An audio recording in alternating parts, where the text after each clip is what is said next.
The reason you don't perform has nothing to do with the moment, but actually how you perceive it.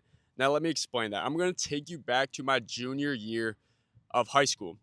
So, I was at IMG Academy, and that was my first semester there. I just transferred from Green Bay Southwest. It was a big move that me and my family decided to make, and to be honest, I was nervous.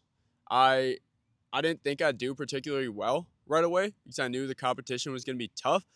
But when I got there, I did even worse than I could have imagined. So, first game there, I missed 5 tackles and let a touchdown get scored on me. So, I mean, I just made this big move. My family invested tens of thousands of dollars, all for me to absolutely blow it my first game there. And at that point, I kind of thought that my season might be over. And it was literally game one. It's easy to say that, man, you're overreacting, but when you're in it and you make such a big move like that for your future and it goes the exact opposite of how you want it, it starts to feel like the end of the world to some sense. And I started to put some pressure on myself. I started to think, man, maybe I'm not built for this D1 football. I thought this is kind of how it's going to be. I'm just going to come to IMG. I'm going to be an average player. Maybe I go D2 at best, and that's going to be my fate. And that pressure that I put on myself, I didn't understand it yet, but it was all self imposed. So I did end up turning things around and doing better the rest of my junior year. I finished with 40 tackles, 7 tackles for loss, so nothing crazy, but I made something happen. And I ended up going and doing well enough where I earned an offer from Missouri State and committed that following spring. And something I really enjoyed about that was that I didn't perceive any pressure anymore because I already had my commitment in place for my senior year. So I could just go play my senior year completely free, just play football, not worry about, man, how's my tape going to look after each game? What coaches do I got to send it to? How am I actually going to earn the offers that I want? Because I found a place that I was really excited to go to. And of course, I worked really hard in the off season, absolutely grinded, and found my way to the following fall, my senior year. And even though I worked hard, it kind of felt like I was spinning my wheels that entire offseason. I knew I was putting in the effort and things like that, but I didn't necessarily know if that was actually going to translate to Fridays until first Friday Night Lights came around against Tampa Catholic. And to say the least, we could just say I turned up a little bit. I had 15 tackles and 5 tackles for loss. I was really proud of that and kind of knew at that point that was going to be a turning point for my high school football career that, yeah, like I was about this. I was that Missouri State type of guy, and I was about to dominate with that. So moving forward, the rest of that season, I played really freely because I had that commitment, and I knew there was no pressure. I knew I was a baller at that point, and I knew I was going to dominate the rest of the way. And I ended up doing pretty well. About midway through the season, though, my commitment got pulled from Missouri State, and for a variety of reasons, things that were outside of my control. So I was kind of back to square one in my recruitment process, and I felt some pressure at that point because I mean my season had been good up until that point. I don't know what game it was, probably around game 7 or 8, so a little over halfway. I've been averaging a little over 10 tackles a game at that point, so some decent numbers. But I started to feel pressure that, man, I only have a couple months before I'm supposed to go to school. It was about October, and I was trying to go to school in January, and it was back to square one. And I started to realize after a couple conversations that this pressure that I was putting on myself wasn't necessarily real. It was all self imposed with what I believed that I was supposed to be getting out of football. I thought that I was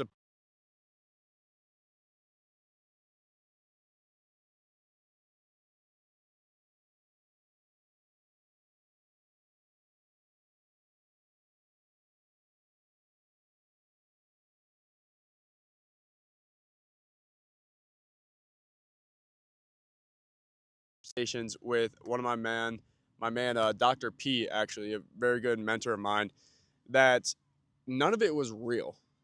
As simple as it sounds, it wasn't real, the pressure I was putting on myself because I had high expectations for myself, but I was so attached to the outcome of going D1. I was like, at that point, it was really my identity that I thought I was a D1 player, and I was really upset that I had to decommit. And it made me realize like that there's more outside of football and just being a D1 football player because I could detach from those outcomes. I started to just play better because I could play free again.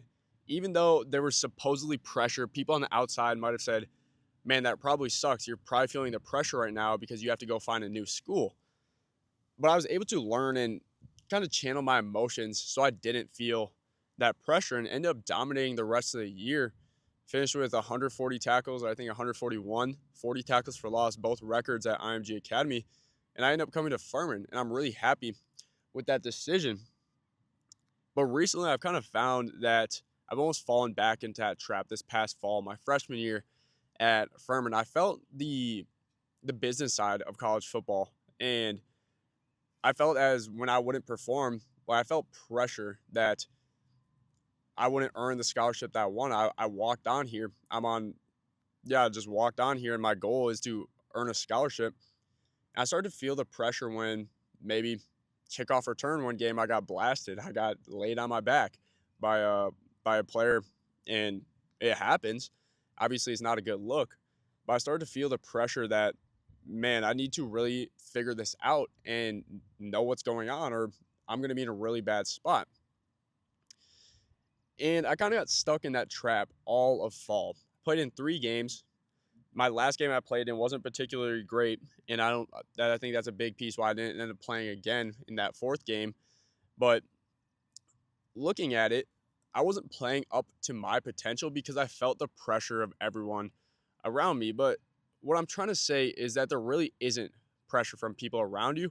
It's simply what the pressure you put in your mind. Because I put the pressure on myself of wanting to earn a scholarship, wanting to make every perfect play, but realizing even our best players aren't making every play was something that I had to come to terms with. And I came to terms with it a little too late, to a point where my season was basically over before the time I realized that I don't have to be perfect and do really well. But I found myself actually doing the exact opposite and feeling pressureless on something I had this week. I had a big presentation in front of 400 people actually pitching what I'm doing with my current business with the scholarship speed system. Someone watching this video, helping you guys out. I had to pitch that in front of 400 people and investors and people looking to help my case.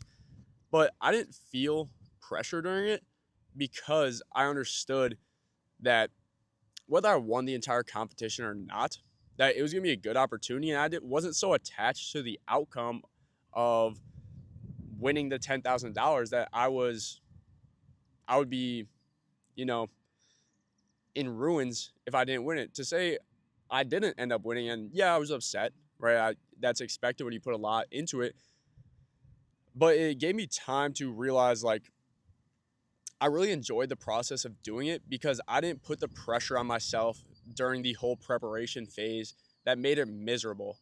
I actually put in the time and effort, and when I was able to put that in, it allowed me to just be relaxed when I was up there. Something some people's biggest fear is public speaking. I stood up there in front of 400 people and executed more perfect than I could have even imagined in my head, simply because I had the preparation, but also I understood if I didn't win the $10,000, I didn't win it, and that was okay. Even though, right, I wanted to, I was going to be okay, and I wanted to represent myself well. I can look back and say I did everything I wanted to, even though it didn't end up finishing how I wanted it to go. I felt really good about the entire process, and it came down to not feeling pressure when I got up there because I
of the preparation and practice that week, and you just get out there and you just play free. You do your assignment that your coach tells you, and if you make the play, you make the play because you've put in the work and you can just go out there and have fun and free flow with it.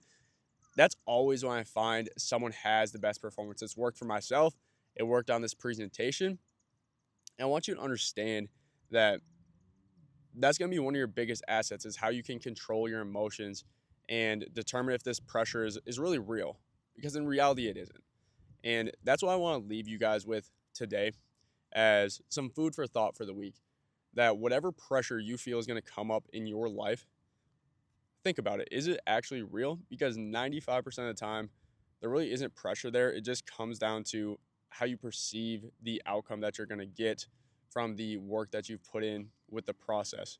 So I want to leave you guys with that. I hope you have a fantastic week, and I will be talking to you guys again soon.